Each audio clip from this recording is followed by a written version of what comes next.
Welcome to the Emotional Detox Now podcast. I'm Sherianna. I'm the author of the Emotional Detox book series, and I'm also co-founder of the platform emotionaldetoxnow.com.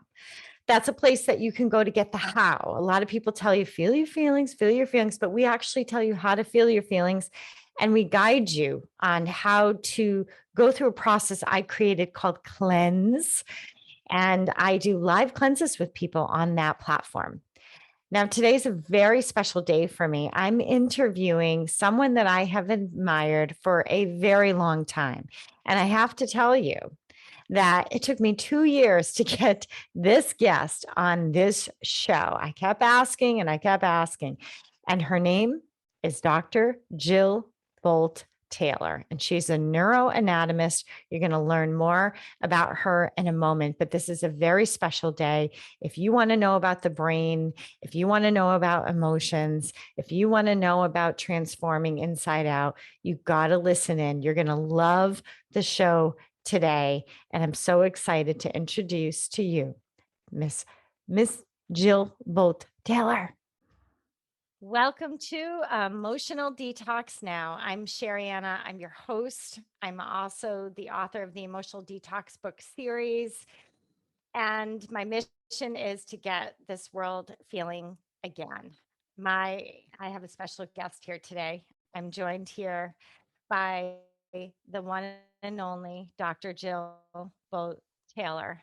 Dr. Jill, welcome to Emotional Detox. Thank you. I am so happy to be here. What a great subject. It is a wonderful subject, and I just want the audience to know I have permission to call you Dr. Jill, okay? So I got the clearance on that for everyone. Let me just read, Dr. Jill, your bio here. So just for the audience. So Dr. Jill Bolte Taylor is a Harvard-trained and published neuroanatomist. In 1996, she experienced a severe hemorrhage in the left hemisphere of the brain, causing her to lose the ability to walk, talk, write, or recall any of her life. Her memoir, My Stroke of Insight, documenting her experience with stroke and 8 years recovering, spent 63 weeks on the New York Times nonfiction bestseller. Dr. Taylor is a dynamic teacher and public speaker who loves educating, as I do, all age groups, all academic levels, and corporations about trauma and about the brain. In 2008, she gave a TED Talk, which went viral and hit 26 million viewers. She has been chosen as one of the Time Magazine's 100 most influential people, and she's been featured on Oprah's Super Soul series. So I just want to give them a little bit of a taste of how special this is, Dr. Taylor, how much this means to me to have you on Emotional Detox Now. So, Stroke of Insight. You might not know this about me, Dr. Taylor, but I teach psychology at a college level. I have recommended, this has been part of my syllabus for the past 8 years. That is why the book looks like it does in this condition. Okay. I have, I have underlined, I don't even have a cover anymore. So I'm sharing that because I want the audience to know her new book, which I have been waiting, my students have been waiting. It's called Whole Brain Living, The Anatomy of Choice and the Four Characteristics That Drive Our Life.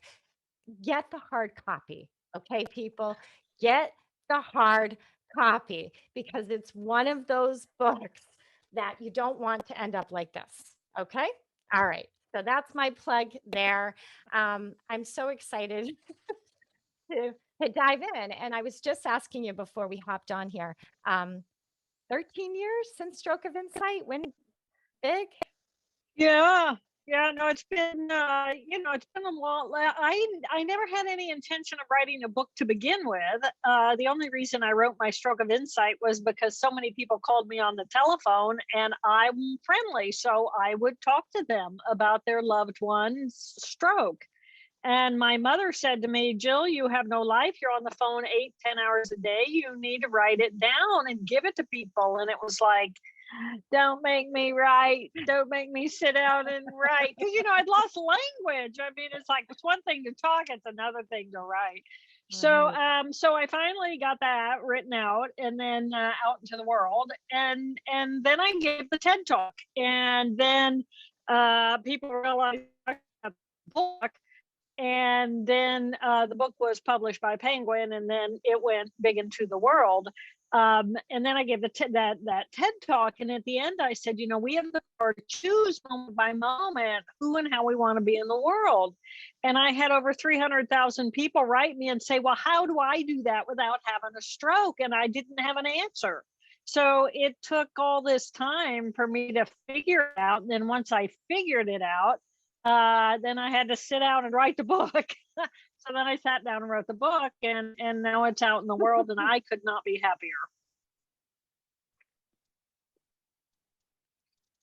It came out great, Jill. I mean, it's packed with information, people. I mean, she has taken, oh, looks like my internet's a little unstable here, but okay, we're back. It is absolutely packed with information. What I love about it is you really highlight emotions. Oh yeah, we I are feel, feeling creatures who I think. was really drawn to, yes. And I thought that would be a good place to begin. How do you define emotions? Well, I'm a neuroanatomist, so I think in terms of the anatomy of the brain. And there are cells in the what we call the limbic system, and that is Yep. bilateral. You have frozen. Mhm. Are you back? Okay. I can still hear. Yeah, I can hear Okay. you. Go ahead. Okay, so we have the cells of the limbic system, and these are the cells that generate emotion. And we have, so information comes in through our sensory systems. It goes into the cells of the limbic system, and then first of all, they go to the cells of our amygdala. Well, we have amygdala, two, one in each hemisphere. And the right hemisphere is the emotions and experience of the present moment. And then the left hemisphere takes that information and compares it to our past, me, the individual, and says, give me a reason. Is there any reason for me to push away from this? So to me, emotions are the byproduct of these beautiful cells that make up the limbic system in each of the hemispheres. And so anything then that is cellular can become predictable, it can become routinized, and we can create new habits that can then shift our relationship with the circuits that we're running. So to me, an emotion is the byproduct of the running of the limbic circuitry. Awesome. Thank you for that. And I know for you, that was the part of you. So the clot was in your left hemisphere, correct? Yes, I had a major hemorrhage in the left hemisphere that wiped out the emotion of my past and future, as well as my cognitive, rational mind of my past and my future, as well as the cells that define me, Jill Bolte Taylor, as an individual. So I lost all of that. It was really very pleasant. So you got to experience emotions, but you got to experience them in the present moment without it being compared to the past or going into the memories or the trauma of the past. Is that correct? Exactly. I lost all of my experience of the past and the future. And all I had was the experience, the emotion, the experiential experience of the present moment, as well as a cognitive connection to all that is of the present moment, not defined by the boundaries of me, the individual. Okay. And so without that, you got to experience the blissfulness of what it feels like to be present with your emotions. Again, not going into the past and not going into the future. So Yeah. as you're recovering, you took 8 years to recover from your stroke. Obviously, these hemispheres are now coming back online. Your book is called Whole Brain Living, right? Um, and so as these are coming back in, what was that experience like for you? Did you once again start to have the comparison, the old? Tell us a little bit about that from emotional. Well, my from an so as I look at the brain, I see the two emotional groups of cells and the two thinking groups of cells. Emotion thinking in the right present moment, emotion thinking left, past and future as related to me, the individual. So because my hemorrhage was in the left hemisphere and I lost my past and my future and me, the individual, then once the trauma was gone of the hemorrhage, and 2.5 weeks later the surgeons went in and removed a blood clot the size of a golf ball. Once they took that pressure off my brain, then I found that the emotions of my past, they were gone. Though any trauma, any pride, any experience of the past, positive or negative, those experiences were gone. And so I essentially started over again. And you have to remember that the emotional systems never mature. So the cells of the emotion are my little Jill, my little wounded self of my past in the left, and then my little Jill present moment experience of the present. But neither of them are mature characters. They are the children inside of us that remain children forever because they do not have the capacity to mature. That's why we have the thinking tissue. The thinking tissue comes online and it differentiates and refines what's going on below. And so we have these four very specific groups of cells resulting in four very different character profiles. So my left thinking tissue, it eventually could learn again. I could go back to school. I could relearn how to read, how to walk, how to write, how to speak. I could relearn language. I could build. I could, even though on the morning of the stroke I lost my left hemisphere and all the details of my anatomy, I still had my right hemisphere, which thinks in visual and has the three-dimensional understanding of the anatomy. So I could learn very quickly because I could have sculpted for you, for example, an abdomen appropriately, because I studied whole body gross anatomy cadaver lab. And but I couldn't name for you because of the left brain was offline the three different parts of a stomach. So for me, learning once the hemorrhage, once the trauma was gone, I could learn very quickly. So I had lost all the trauma from my past, and I lost my education and my identification as an individual, and then those came back online. And then, like a child, I had to begin with essentially nothing and relearn everything and build that up to being a whole human being again. Makes a lot of sense. And what I see, Dr. Taylor, in my work is a lot of reactivity to emotions. We know that a lot of those reactions are the past, right? Getting triggered trauma there. And and really, I love the way you say those cells never mature, because sometimes we have to remember we're looking at things through an adult lens now. But if you go to the childhood lens, it is a little bit different and the language is a little bit different. So you almost have to see, well, what did that feel like? What would a child react like? What would they say?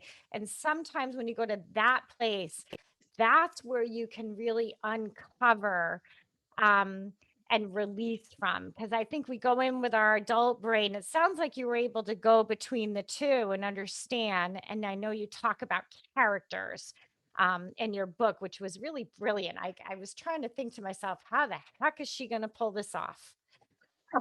How is she going to talk about the brain and Yeah, help people bring it into everyday life, right?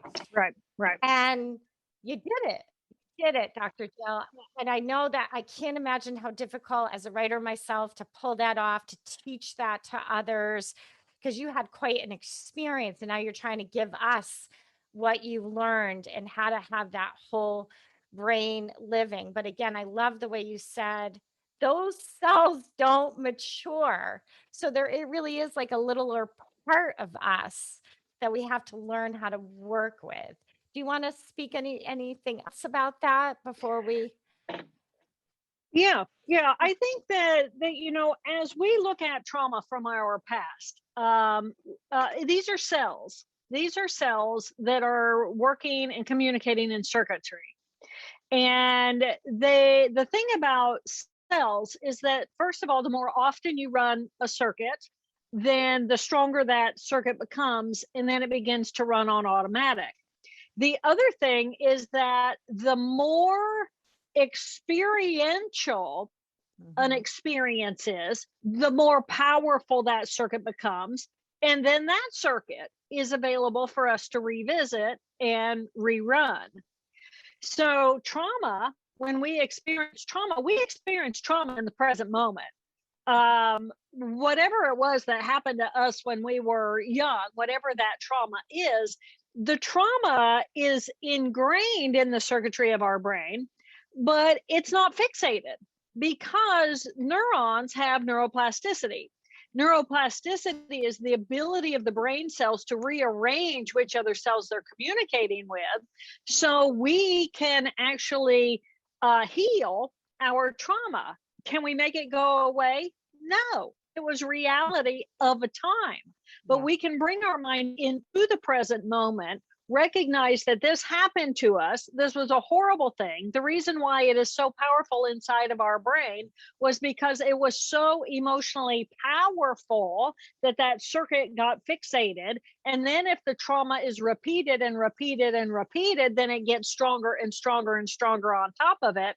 But we do have the ability now to bring our mind into the present moment and recognize I have this circuitry, I have this trauma, I experienced this trauma. This trauma was real and is real for me, but I'm not in the trauma anymore, and I can release some of the power of the trauma.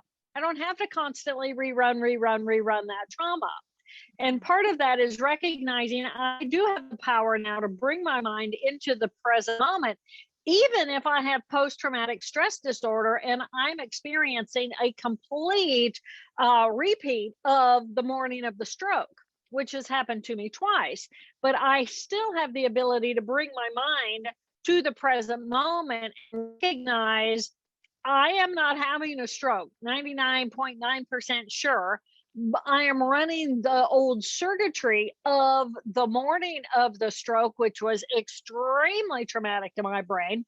Those cells are completely in communication with one another. And then I have the ability to hit that trigger and rerun that as a flashback, have the whole experience, but have it be I'm just running circuitry in my brain.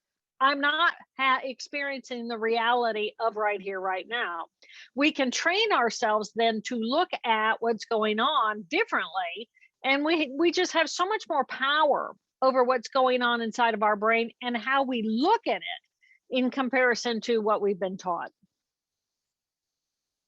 Thank you. I love that. And I really want to get clear on this trauma word because I think sometimes we believe that it has to be a horrific experience, right? And I'm not sure how you define trauma. I would love to hear. I know how I define trauma.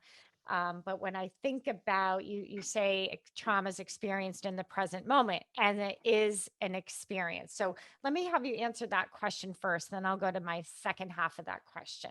So, how do you Well, define trauma? that's interesting. Nobody's asked me that before, so thank you. I'm going to say trauma is first of all, it's going to be on a scale of 1 to 100, Hmm. and it's going to be anything that doesn't really jive with how I want reality to be. I mean, I can experience trauma at the tone of someone's voice, because if I have an old circuitry that hooks into I'm bad, I'm wrong, that little character, what I call character 2 part of my brain, that character is my traumatic self. And so anything that hooks into that part of me is only going to resonate as more trauma. So do I think that there is, that's a fascinating question. I would, let's hear your definition and then I'll add to you because you Well, thought about it. I never well, thought about how would one define trauma. well, I loved the author of The Body Keeps Score. He defines Yeah. trauma as anytime you're scared stiff, and that's kind of Yeah. what I've gone with. But I love the way you mentioned, Dr. Jill, where it doesn't sort of line up with what you had hoped for. And I guess when I'm asking you this question, I'm thinking of the part in your book when you talk about, well, I guess we're talking about the memory, right? We're talking about the cells of the emotional system.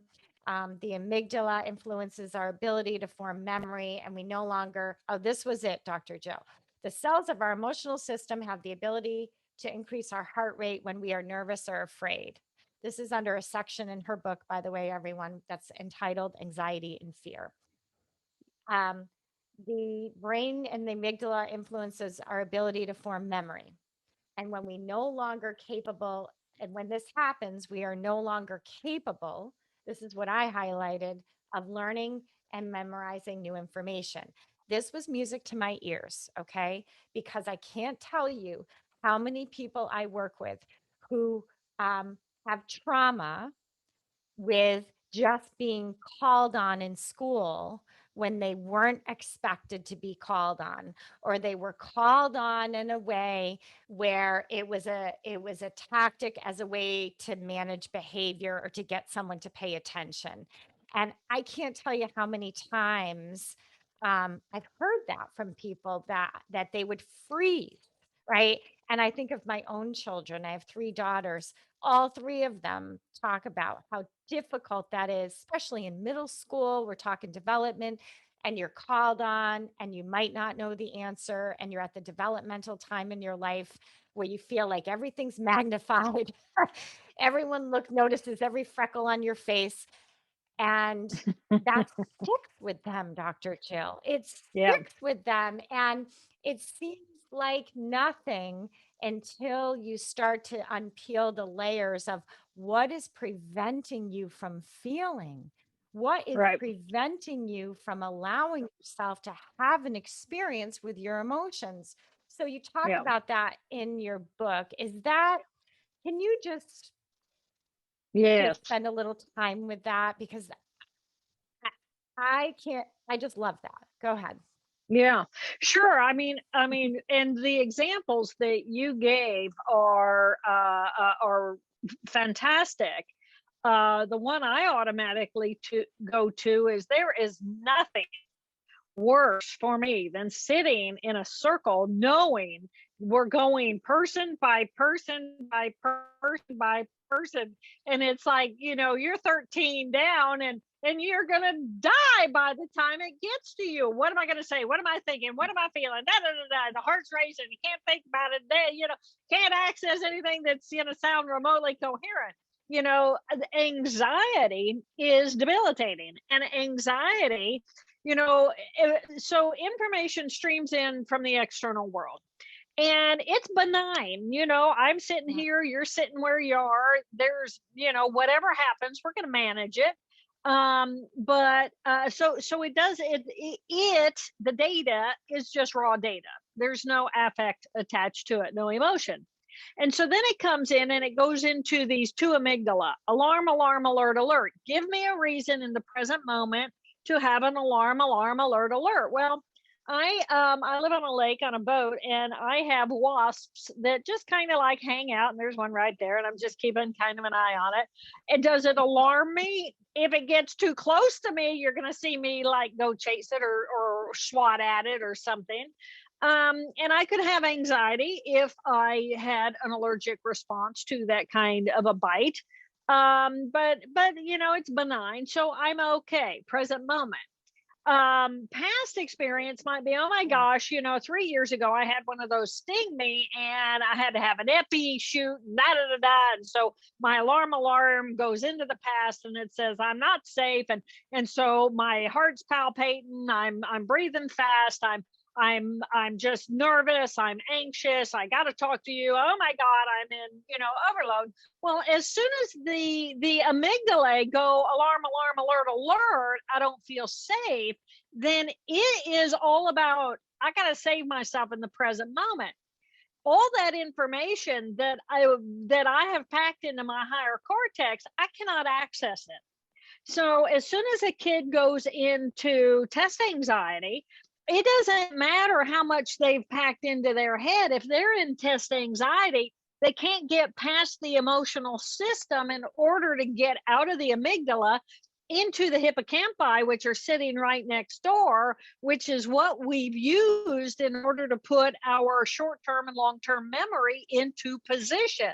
So last night, I might have studied all my spelling and I can spell everything great, but now I'm here in the present moment and the person next to me has test anxiety because they didn't study, or even if they did study, and I got mirror neurons. And so even their anxiety, my alarm, alarm, alert, alert can hook into their alarm, alarm, alert, alert, because, oh my God, we're all in anxiety now and everybody performs poorly except for those who just, they're detached from their amygdala during this moment. So there is this antagonistic relationship. Either we're in alarm, alert, alert, in our anxiety, in our fear of the future, whatever it is, we're hooked into the emotional system, or the emotions are calm. I don't feel like I'm alarm, alarm, alert, alert. Everything is fine. And everything is fine when things feel familiar. So the more familiar that environment is, then the safer I feel. The safer I feel, then the hippocampi turn on. I can actually not just learn and memorize new information, but I then have the capacity now to hook into what I have put into my higher cortex storage because I'm feeling calm again. So Mm. there's this relationship between the amygdala and the hippocampi that allows us to either access our higher thinking and get out of the fear and anxiety, or we just run it and we just can't get out of it. We're held captive. Thank you for that. I think a lot of parents are going to watch this and say, "Thank you, Dr. Taylor. Thank you, Dr. Taylor, because I know my child needs more time. I know I could benefit from more time, not have such pressure." People, can we take the darn time off the damn tests? Really? Do we have to have time tests? Yeah. Is it necessary? I know in some circumstances you don't have control, but a lot we do. Also, the rushing, you talked about the packing it in. And is that something that you had discovered with your again, we're talking about her book, Whole Brain Living, everyone, in terms of connecting to the present moment? Um, I'm not sure if we can pack it all in, Jill, and connect to the present moment. The present moment is a peaceful moment. Yeah. And the thing about the present moment is, let's say right now, where do you live? Where do you live? I'm in Cape Cod, What part of the Massachusetts. country? I'm in Okay, Massachusetts, well, Cape Cod. so let's say a big storm's gonna run right up, the East Coast, Yeah. and you know that the storm is coming. And so it's like, oh my gosh, I got a big storm coming, and I got Dr. Jill on here, and so I'm gonna act like I'm okay because but I know right now that anything could be hitting the fan out there, right? So, True. but you did your prep, and then you may have been feeling some anxiety, right? Okay, so I'm going to take care of all the things that I can take care of, and then I'm going to come and I'm going to sit down, and there's no window, so no one will know that there's this horrendous storm coming on, and I'm just going to act like I'm like okay. But in the back of my mind, I'm percolating, right? Am I okay? Am I okay? Okay. But the thing about the present moment is we're okay in the present moment. It's the past that we're freaking out about, or the future that we're freaking out about. We don't freak out. So because in the present moment, if a storm should hit, I can guarantee you're going to show up 100% in the present moment in your alarm alert. You're going to get your kids, you're going to get your family together, you're going to get yourself safe, and you're going to make it through the present moment, because the present moment is where we can manage everything.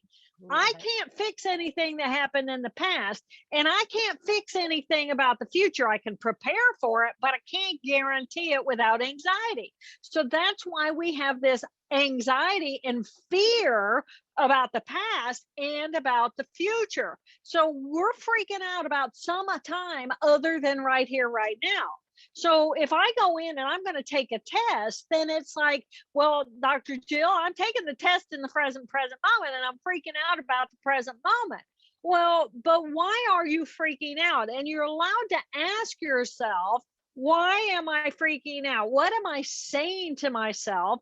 What emotions am I thinking about? Am I terrified that I'm going to fail this? Am I, even though I've studied? Well, that doesn't make any sense, right? So, from a logical, analytical thinking part of your brain, it can come on and say, we prepared. It's okay. The anxiety that I'm feeling is anxiety. It's a group of cells inside of my brain that I'm running. And it has the power to change the frequency of my breath, the less than depths of my breath. I can freak myself out, and I can also use my cognitive mind to come into the present moment and say, I can slow my breath down. I can close my eyes and I can watch my breath as though it's a train on a track, and I can slow it down. And as I slow it down, I can feel I'm breathing more deeply, and I can open my eyes and I can bring them to the present moment, and I can know in the present moment this is a different time than my freak out, because my freak out's about the past and the future. And I can actually make some cognitive efforts in order to purposely shift the physiology of my experience of the emotions. Because I have thoughts, I have emotions, and I have physiology, and I can manipulate at any level. I can interject a different way of perceiving or experiencing myself in any of those ways. As you're speaking and as you're talking, I'm almost feeling your TED Talk. I've probably, again, I've assigned your book, and we watch your TED Talk every semester. So I probably have watched it 20 times. I think out of 20 times, I think I cried every single one. I was like hiding my tears in my classroom. Let's not let them see their professor crying. But it moved me. It continues to move me as you're Mhm. talking and describing this, the neurocircuitry, the physiology. And I think what was so amazing about that TED Talk, where you were sort of an example to the world, that you can share your story and not re-traumatize, because when you were sharing that story, you were in the present moment. You're telling us something that occurred and you're walking us through. We almost feel like we're experiencing it with you in the present moment. And as you're Mhm. doing that, I think you even say in your book, I think you say it in this book, Whole Brain Living, that they said, keep going, you have no time limit." Is that correct for your TED Talk? Well, that was during the during the practice. They Okay. wanted to know, they wanted me to run through the whole thing instead of just, doing a sound check, etc. They Okay. wanted to know, they wanted me to finish because they knew that they needed to hear the end of this thing, because they needed to know what was I going to do to their audience, and would anybody be able to follow it. And so they ended up putting me at the end of the first section, so nobody had to follow that. Okay, because it felt different. It felt like you were not rushed. I know sometimes you can just tell they got a clock going. Yeah. Um, and you were in the experience. You were also moving your body. You were Yeah. moving your arms. You were Yeah. describing your sensations. So I'm pointing that out because I think the audience, if you could watch that, you're going to get a real feel of what she's talking about here, about being in the present moment, and the fact that yes, we do have a past and our brain will go there and it will go to we're not saying that's not going to happen, right? But Right. you do have the ability to choose. And for her to be able to retell that story and not become a blubbering mess, right? In a way that she Mhm. did where it impacted, and I think all our stories have the potential to do that. We could really, and our memory, like and the ability to teach things in a way where it's an experience for people, right? We Mhm. want them to Yeah. feel, right? That is how, if you really want to think about what it is that you want to be teaching in the world, right?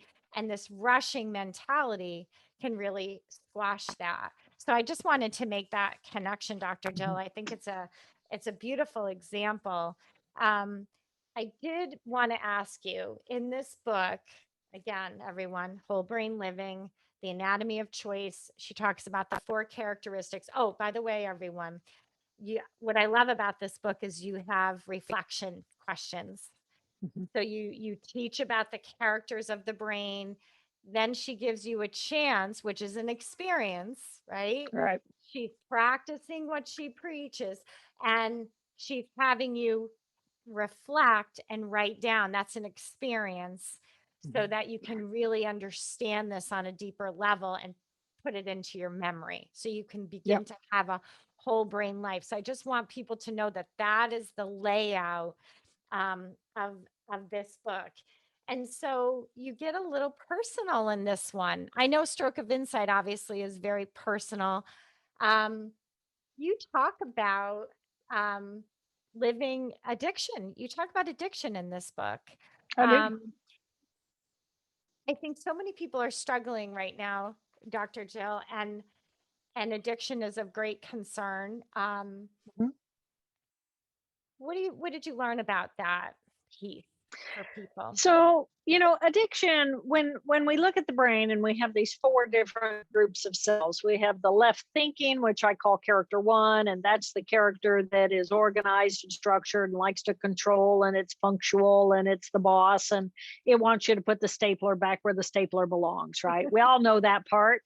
So that's character 1. Character 2 is the emotional pain from our past. So this is where our trauma is located. This is also where our addictions are located. And our addictions are both personal, so it has to be in that left brain, because the left brain has me, the identity of who I am as an individual, and my ego.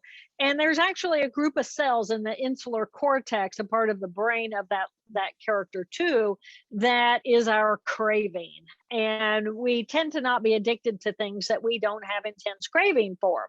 So they go hand in hand, and goes hand in hand with the pain of our past and the trauma from our past. And this is our little wounded self. And we all know our little wounded self. Yeah. So that's character 2. Character 3 and 4 are in the right here, right now. Character 3 is the emotion, the experiential of the present moment, big as the universe, friendly, curious, interested, creative, no right, wrong, good, bad, just right here, right now. playful and wants to play with another, because it's not just about me, the ego individual. And then character 4 is the thinking tissue of connected to the universe and the consciousness that, I am just simply filled with intense gratitude that I exist at all. I'm alive. And because I'm alive and I have eyes I can see and ears I can hear, and you're there and we can actually communicate with sound and language. Oh my gosh, I mean, we are a miracle. Life is a miracle. So character 4 is that mentality of true gratitude for simply my existence at all. So if we have these 4 characters, then how do they get along inside of a single head with one another? And how do my other characters, character 1, 3, and 4, interact with and hold and self-soothe the part of me that's in pain? How do I interact and love and honor and respect my pain from the past without giving it the microphone all the time, so that I'm actually reliving my pain from the past all the time? I have the choice as a human being to be able to bring my mind into the present moment, to take it into the past, or to take it into the future. So this book really is then about who's who inside of each one of us, and who are we giving the microphone to at any time now. I'm the first to say the pain of the past is our lesson in seeing where are our comfortable edges. Where do I feel safe, and where do I not feel safe? And if I don't feel safe because I'm jealous, let's say is a part of my character too, and jealousy keeps showing up in my relationships, and I keep sabotaging my intimate relationships because I'm always moving to jealousy, and the people I love are not being tolerant about that, then I'm self-sabotaging, and I can look at myself and say, I need to figure out what is my stuff with jealousy. The same may be true then for an addiction. If I have an addiction, how do I look at the cells inside of my brain, this craving circuitry inside of me, this desire to have a drink, or to have, be on technology all the time, or a sex addiction, or whatever it is I'm addicted to. And how do I look at myself in relationship to these 4 characters inside of me, and use the other characters in order to nurture myself? So I see a program like the 12-step program of AA as a hero's journey. And the hero's journey begins right at step 1. I recognize that I am not capable. I need help. I'm not capable of stopping this addiction, and I need help. And so so step 1 is I have to acknowledge that I need help. And in my language, my little character 2 needs help. And my character 4, which is as big as the universe and is the consciousness of my relationship with God, or a cosmic being, or an infinite being, or whatever you want to call it, I have that capacity inside of myself to reach out of the traumatized part of myself into the part of me that is as big as the universe. And once I recognize that, then that part of me can reach into my little traumatized self, soothe me. My character 1 can come in and say, how do I help? And so character 1's going to say, we're getting all the booze out of the house, and we're going to make it really inconvenient for us to engage in our addiction. And we're going to reach out to, and we're going to have another person. We're going to have that person who we can hook into and call at any time, in order to help us when we're in our little 2, feeling the craving and the weakness. And then there's our character 3, which wants to say, well, let's go play. Let's go do something else. Let's distract ourselves, and let's come into the present moment where we're not having a craving, because craving is just that again. And I know just is not an appropriate word, but it is just a group of cells inside of that little character 2 that is screaming, I want a drink, or I want this, or I want that. But the beauty of this circuitry is that from the moment we think that thought, I'm craving craving, it stimulates the craving. I have the physiological response of craving. From the beginning to the end of that circuit takes less than 90 seconds. Now, that doesn't mean that I can't hook back into that and keep thinking about, oh yeah, but I'm focusing on the deliciousness of my own addiction, and I'm rerunning that circuitry over and over and over again. And it's like, at some point I can take some responsibility, distract myself away from that, and I can get myself out of the craving circuitry. I love that. And I know you talk about that in Stroke of Insight, that 90 seconds, that after 90 seconds, what you say in Stroke of Insight is it becomes a choice, right? So That's we have right. the circuitry. And I was curious. I couldn't wait till this new book came out because I thought, I wonder if that still stands. I wonder if she's going to change. Um, Yep. and and it's still there, which says it Yep. takes 90 seconds, everyone. After 90 seconds, you have chosen to stay angry, right? Yeah. Yes. Exactly. Whatever. Right. It takes less than 90 seconds for us to think a thought, stimulate an emotional circuit, have the physiological response to that before it flushes through us and it's out of our blood. Yes. So now I can keep rethinking the thought that re-stimulates that loop. But, at some point it's like, okay, so let's say I'm angry, and I'm angry, and I'm still angry. And then the telephone rings. And so what do? I pause for a moment, I pick up the phone, and I say, hello, you know? And it's like I have overruled that old circuitry. I'm now kind of saved by the bell, right? Yes. I talk to the person as my character one instead of my angry character two, and then I hang up the phone, and then that's the moment I do my work. Do I hook right back into that because I'm not done chewing that bone with you, by God, I'm still mad at you. Or do I really recognize Saved by the Bell? And it's like, okay, I'm going to go do something else. You know how I feel about this. I know how you feel about that. And we need to take a break, and I can walk away. So we're doing these things all the time. I'm just helping people recognize these are cells and circuits, and we have much more power over what's going on in those than we've been taught.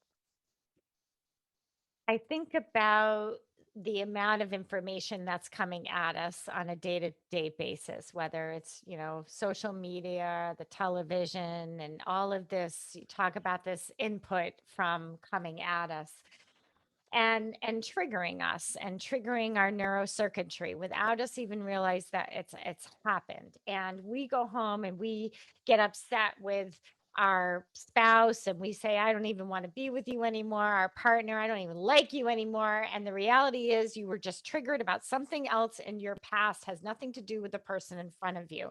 And I've seen families tear apart over this, and it's very sad because they feel a sense of powerless. And I think about what the average person is being exposed to these days in terms of uh, what's we hear a lot about a lot of bad stuff. Let's put it that way, right? All the Yep. horrible things that are happen and that could happen. And what is your message to people after taking 13 years to compile all of this, going through your recovery? What is your message in terms of how do you have, I know it's to educate about your brain, and I'm 100% with you. I think a lot begins with just understanding your anatomy.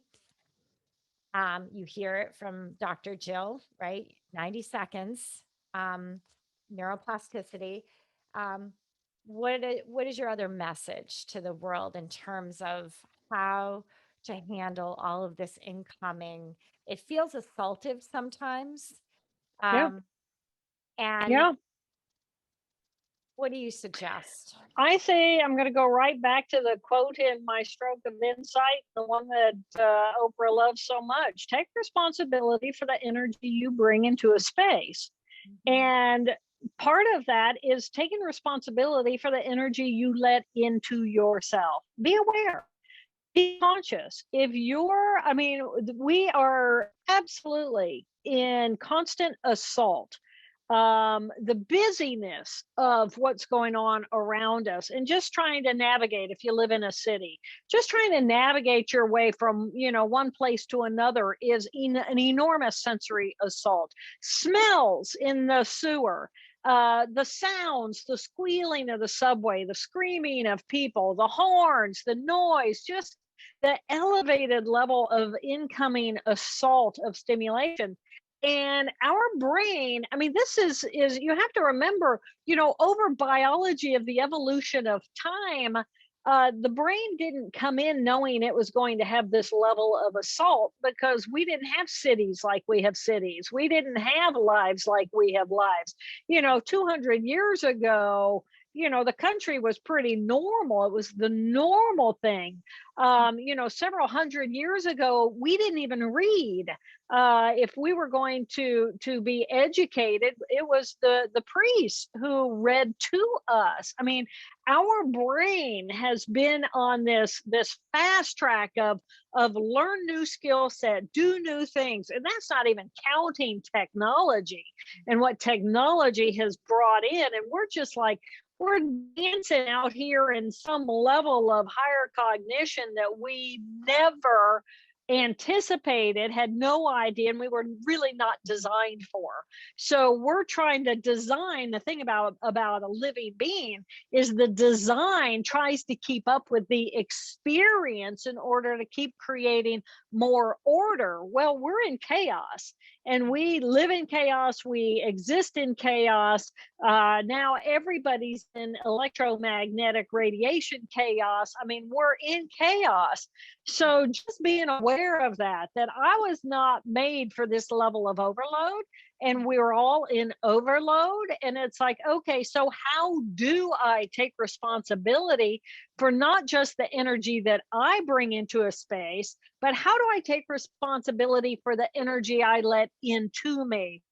And, I personally, I live in nature. I have taken responsibility. I have shifted my life so that I can do that, because I am hypersensitive. 3 days in a city is my maximum capacity, and I'm nuts. So what's it like for people who actually live there, who are not consciously aware of how nuts they are, simply because of the environment they live in? And then people say, well, Dr. Jill, I have to live in the city, blah, blah, blah. And it's like, well, that's fine. But put in earplugs, wear darker glasses, try to give yourself less stimulation so that you're consciously going to get more quality of sleep. Pay attention to what you're eating. How much sugar are you eating? How much caffeine are you buzzing yourself with?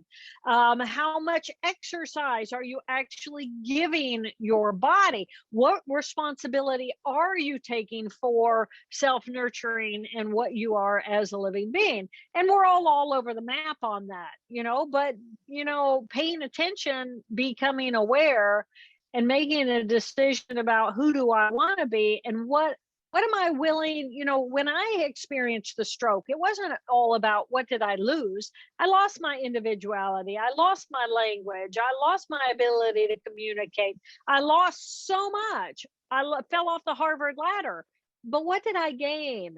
I gained an awareness that I am as big as the universe, that we are all connected. And then how much of that would I have to give up in order to come back and be a normal human being? So for every one of us, it's finding the balance between these two beautiful hemispheres inside of our head, these four characters, getting to know them so that we then have the power to pick and choose who and how we want to be in any moment, and just increasing our overall well-being of whole brain living. I have a whole brain. What's it do? How much time do I want to spend in it? If I'm spending too much time in my trauma and my pain from my past, what are my other choices? Well, bringing my mind into the present moment is actually one of them. Oh, thank you. Absolutely beautiful. And I think about people who are wondering how to do that because they've got children in their homes that are addicted to devices. Maybe they're addicted to devices. We've got our habits, right? We've got Yeah. habits. we get used to them. We don't want to deal with what's going to happen if we get rid of them, and we cling to them, kind of thing. And I agree with you. Just think about how you can fill yourself up every day, and just getting out in nature. And when you say that, when you go and you take time away and you fill up and you fill up, it does become easier to let go. Wouldn't you say, Dr. Jill? I think some people think they have to let go first. You No, can fill up right. first, right? Negotiation, this is a self-negotiation, isn't it? And Yeah. negotiation is all about, what am I saying yes to? It's Yeah. not what am I saying no to. If I say no to drugs, I mean, war on drugs, drugs, drugs, all the brain heard was drugs. What what are we saying yes to? And Right. so it's not that I'm saying no to addictions, I'm saying no to this, I'm saying no to that. It's Yeah. that I'm saying yes to a more peaceful me. Yeah. So let's say I have a relationship where every time this person calls me up, they just hook into their pain and their worry, and they're in this and the da da da da, and it's all about that. And I'm saying, I love you, but I live in a really peaceful place. And instead of, when we call, we hook into all that trauma, how about we say yes to actually using me and your time with me to find some more peacefulness, instead of just ruminating and routinizing and increasing the level of trauma.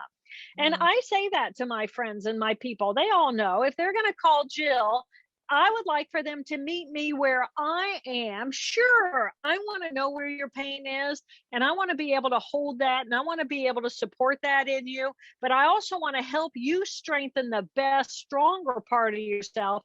That says, let's to the present moment, and let's talk about, let's laugh a little, Mhm. let's enjoy one another in the here and now, not just hook into all that stuff.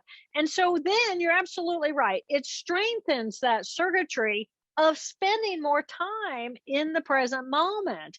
And if it's like running, the more I run, the easier running becomes. But the same thing is true for running my peaceful, in the present moment, laughing, carrying bigger picture experience.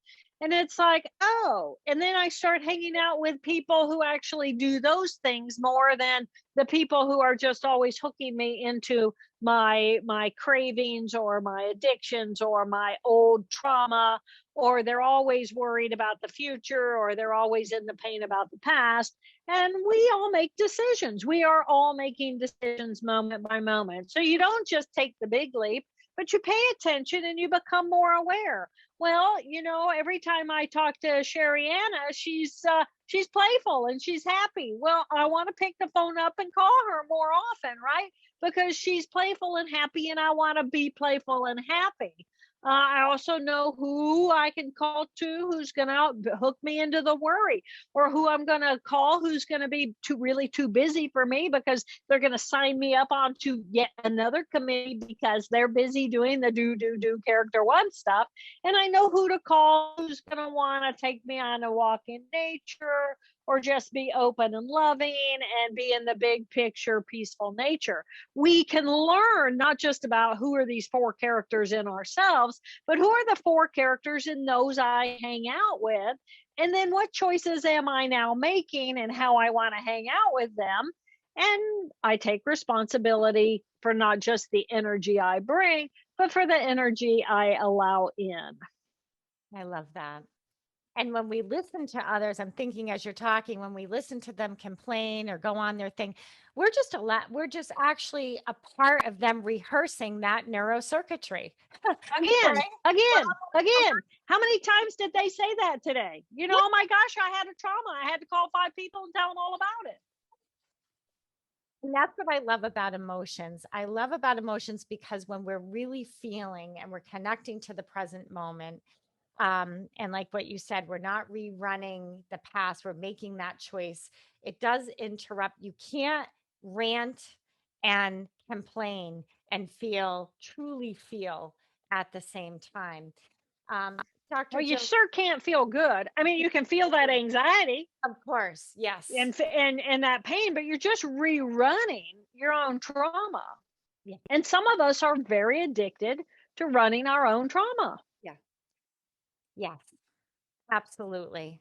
Thank you so much. This has been, I'm sensitive to your time, but I can't tell you how much I appreciate you taking the time, how much I appreciate you writing this book. Once again, everybody, this is 13 years in the making. Get the hardcover.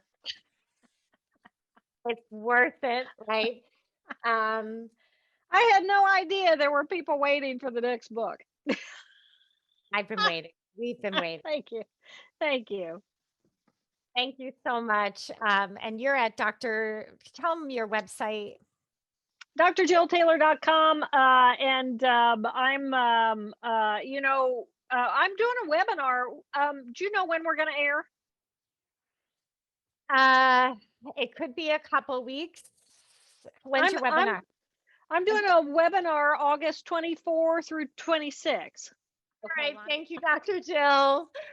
Thank you. It's been a joy. Thank you, everybody. Thank you for paying attention. Hang in there, Dr. Jill. I'm going to say goodbye to everyone else, but thank you so much and have a wonderful day.